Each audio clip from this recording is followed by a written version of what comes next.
All done. All silent. Going. Gone. So congratulations. Welcome to the Current Market Insights podcast, brought to you by Harris Partners Real Estate. Each episode, we chat with real estate author and industry leader Peter O'Malley to discuss the current property market conditions and provide insights to assist you on your property journey. Hello and welcome to the Current Market Insights podcast. My name is Ciaran. As always, I'm joined by Peter O'Malley. Peter, welcome. Hey, thanks, Ciaran. Great to see you. Look, always great to see you, my friend. I want to talk about sales campaigns. We've spoken about in the past, if you're a seller, what's the ideal kind of things you need to think about? What are the best elements, marketing agents, whatever it might be that make up a sales campaign?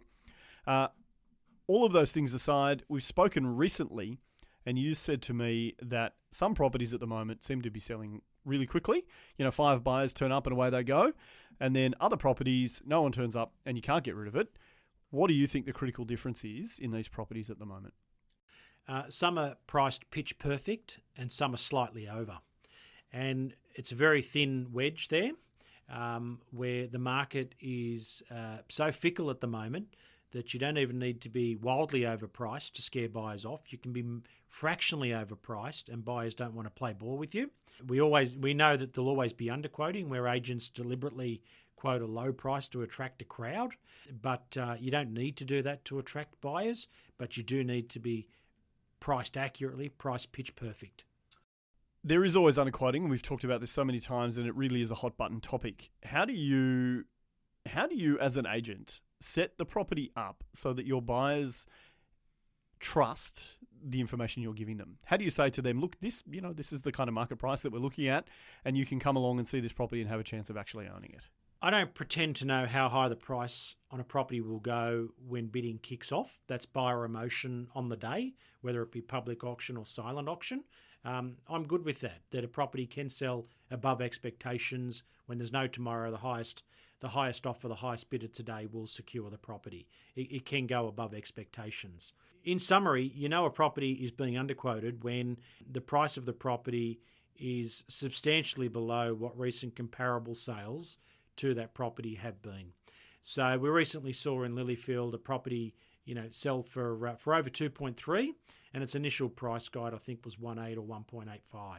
Now, a friend texted me facetiously on the day that it was first listed for 1.85 and said there's about 4 million people here at this open house. And I said, well, that's what happens when you advertise a $2.2 million property for 1.8 million.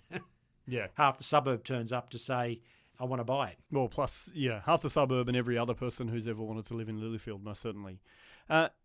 Do you think, we've definitely talked about this in the past, but how much do you think buyers overestimate the value of a property based on the pricing that is put out by the agency? Well, this is where it's horrible because some agents will overprice with a view to come down. Some will target the market price as best they can. That's what ourselves and many other agents aim to do.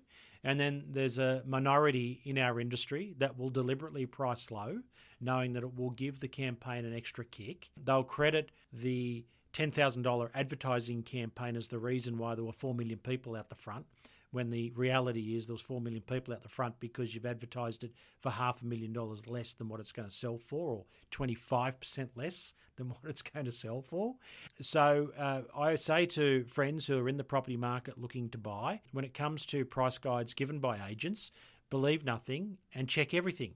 Now, that's not to say, Ciaran, that every real estate agent is telling a lie on the price that they quote you, but what it means is believe nothing and check everything. And when you check everything, if you're being told the truth, everyone can live with, oh, I've just discovered that real estate agent was actually being fairly pragmatic and realistic with their price guide. When you don't check what the agent is telling you, you believe them, you turn up with a budget of 1.9 to buy this $1.8 million house, and it goes for well over $2 million, that you then feel like the auction bunny and a dunce.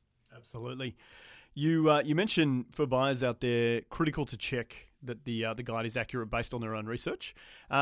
If I'm selling my property and my agent says, hey, this is what we're going to do, keeping in mind that, we know that as a seller you want to price just right to get a quick and excellent sale. How would a seller or a potential seller do their own research to make sure that those property or their property is going to market with the right price? I think the best way to research now is not a paper-based written report of recent sales. I think the simplest way to go is onto realestate.com or domain.com.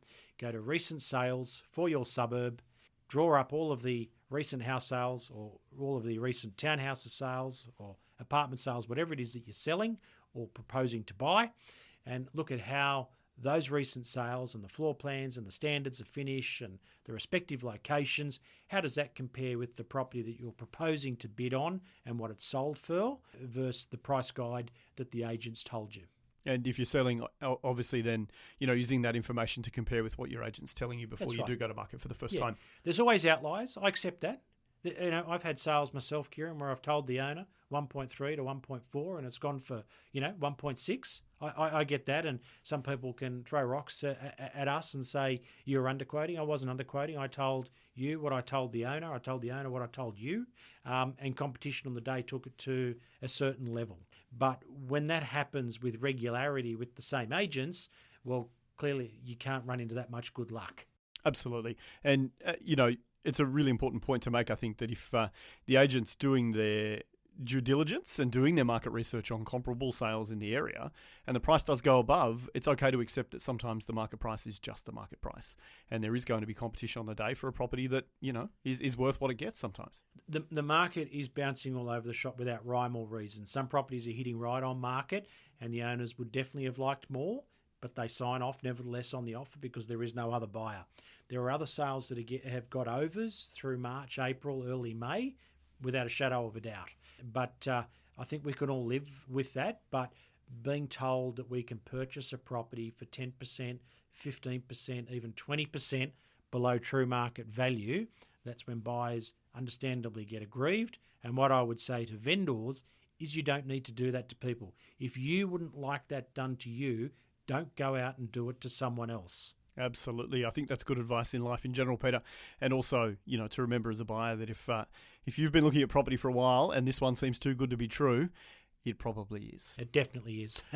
Look, very short one today, but I just thought quickly, given that pricing's so important, is there any particular segment of the market, if sellers are out there, that there's certain property types that are doing really well when priced well at the moment? Or is it just anything priced correctly is starting to move off the shelves?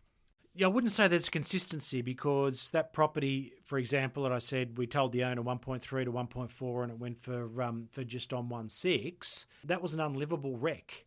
Now, up until that sale, I would have said unlivable wrecks were one of the less desirable products in the market at the moment because people were scared off by the cost of renovating. People have really flocked back to apartments this year.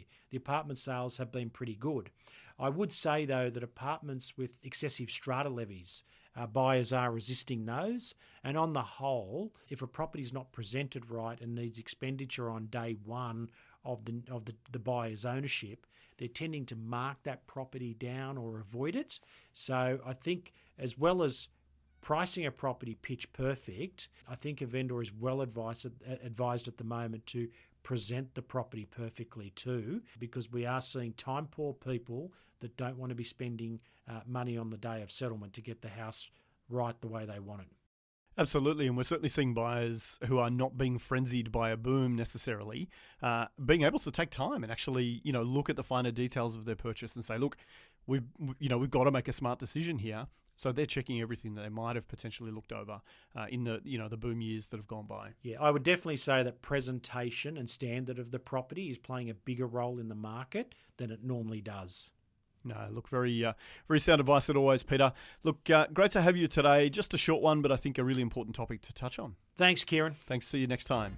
Thanks for joining us on the Current Market Insights podcast, brought to you by Harris Partners Real Estate, the podcast providing real estate insights you won't find anywhere else.